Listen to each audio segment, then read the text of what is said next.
So one of the most haunting stories I've ever read was in grade school. It was a short story called Flowers for Algernon. So in the story, Charlie, who has a low IQ, ends up getting a surgery that increases his IQ. So before Charlie, the surgery was performed on a mouse named Algernon. What happens is that the mouse ends up losing its intelligence and passes away. And this foreshadows Charlie's own decline. So what stuck with me was the self-awareness around losing your intelligence or declining in your health. And I think about this story a lot, especially after I've stopped my HBOT treatment. So it's been 2 weeks since I've stopped hyperbaric oxygen therapy. So one of the first things I noticed when I stopped hyperbaric oxygen therapy, best way I can describe it was whiplash. Because what had happened was that I was getting all this oxygen, I was doing daily videos in which I was both filming and editing those videos, and then I just stopped.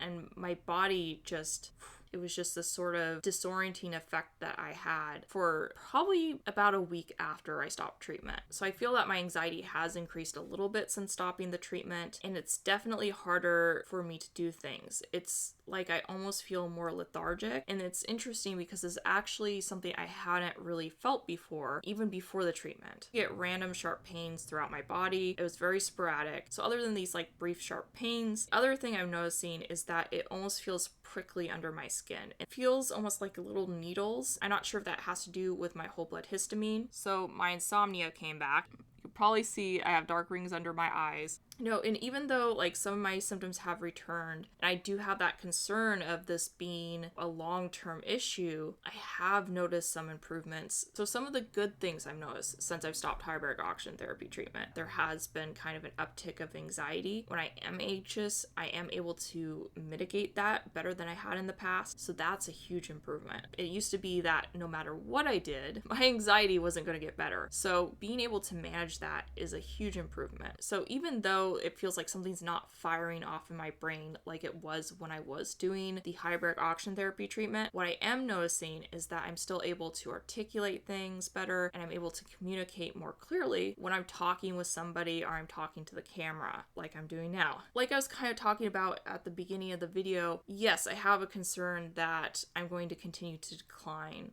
When you stop a treatment like this and you notice some setbacks, I think that, those concerns are valid. But what I have noticed is that I still have improved, and I haven't lost that improvement since starting the treatment. And for me, I've done 60 treatments of hyperbaric oxygen therapy. And I do want to say that not everybody's going to need that amount of treatment. To put into perspective, my parents were talking to me about being institutionalized 2 years ago. So to look at me back then and how dysfunctional I was back then versus like 2 years now, where I'm at right now is remarkable. But I think that it's helpful to put into perspective that some people might notice quicker changes with hyperbaric oxygen therapy treatment than I did, because I was in a much different place than other people are coming into that treatment. Again, I'm so grateful for this treatment. It has changed my life remarkably. And hyperbaric oxygen therapy is such a fantastic treatment, and I'm so grateful for the opportunity that I've had to do it. I am having some setbacks, but I'm noticing some good things as well. So I just want to say